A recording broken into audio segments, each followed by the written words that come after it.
तर पहा आपला पहिला प्रश्न आहे, खालीलपैकी कोणत्या ठिकाणी कॅन्सर उपचारासाठी अत्याधुनिक सेवा उपलब्ध करून दिलेल्या आहेत. पहा खालीलपैकी कोणतं ठिकाण आहे त्या ठिकाणी कॅन्सर उपचारासाठी अत्यावश्यक सेवा उपलब्ध करून दिलेल्या आहेत. म्हणजे अत्यावश्यक म्हणजेच अत्याधुनिक देखील सेवा उपलब्ध करून दिलेल्या आहेत. याचं उत्तर आहे पहा पर्याय क्रमांक 1 मुंबई या ठिकाणी. पहा प्रश्न क्रमांक 2 आहे, मानवी शरीरातील सर्वात मोठी ग्रंथी कोणती आहे.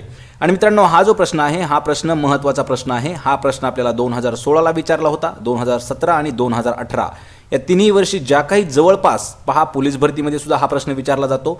तसेच हा जो प्रश्न आहे हा तलाठी भरतीसुद्धा महत्त्वाचा प्रश्न आहे आणि हाच प्रश्न आरोग्य विभागात देखील महत्त्वाचा प्रश्न आहे. त्यामुळे या तिन्ही भरतीच्या हिशोबाने हा प्रश्न घ्यायचा आहे. मानवी शरीरातील सर्वात मोठी ग्रंथी कोणती आहे. याचं उत्तर आहे पहा पर्याय क्रमांक 2 यकृत. ही जी आहे ही मानवी शरीरातील सर्वात मोठी ग्रंथी आहे.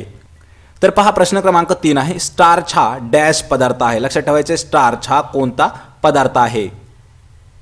याचं उत्तर आहे पहा पर्याय क्रमांक 1 स्टार्च हा जो आहे हा पिष्टमय पदार्थ आहे. प्रश्न क्रमांक 4 आहे, प्लेगवर नियंत्रण करणाऱ्या लसीचे संशोधन डॅश यांनी केले आहे. पहा म्हणजे प्रश्न या पद्धतीचा आहे, प्लेग रोगावर नियंत्रण करणारी जी लस आहे या लसीचं संशोधन म्हणजे लस शोधून कोणी काढली आहे. याचं उत्तर आहे पहा पर्याय क्रमांक 4 डॉक्टर हाफकिन यांनी प्लेग याच्यावर लस शोधून काढलेली आहे. पर्याय क्रमांक 4. प्रश्न क्रमांक 5 आहे, गाईच्या दुधामध्ये सरासरी प्रथिनांचे प्रमाण हे डॅश एवढे असते. पहा गाईचं दूध आहे त्यामुळे सरासरी म्हणजे ॲव्हरेज प्रथिनांचं प्रमाण किती असतं. याचं उत्तर आहे पहा पर्याय क्रमांक 3 8 ते 9%. लक्षात ठेवायचे प्रथिन म्हणजे प्रोटीन, प्रोटीनचं प्रमाण हे जे आहे गाईच्या दुधामध्ये 8 ते 9% एवढं असतं. पर्याय क्रमांक 3. प्रश्न क्रमांक 6 आहे, रक्तवाहिन्यांचे जाळे असलेल्या रंगीत पटलाला काय म्हटले जाते. पहा रक्तवाहिन्यांचे जे जाळे आहे त्यामध्ये रंग जे पटल असतात त्यांना काय म्हटले जाते.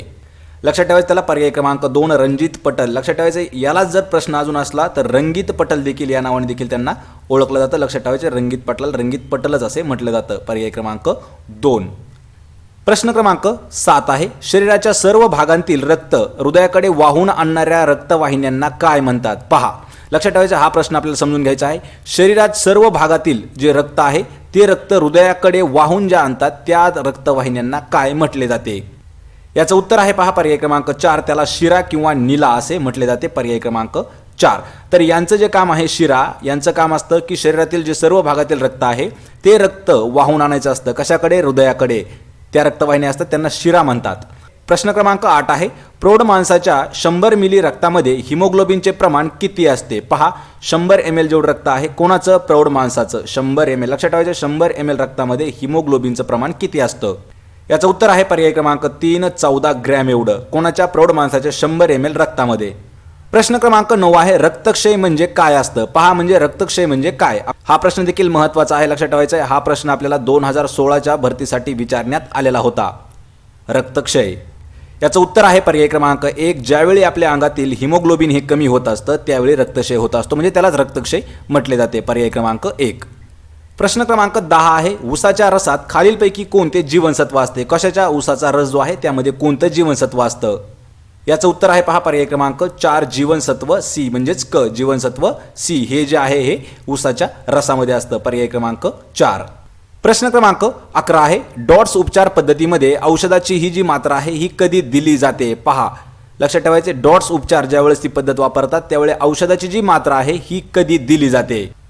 याचं उत्तर आहे पहा पर्याय क्रमांक 1 सकाळी. ज्यावेळी डॉट्स उपचार पद्धत आहे त्यावेळी औषधाची जी मात्रा आहे म्हणजे औषध हे जे आहे हे सकाळी दिलं जातं.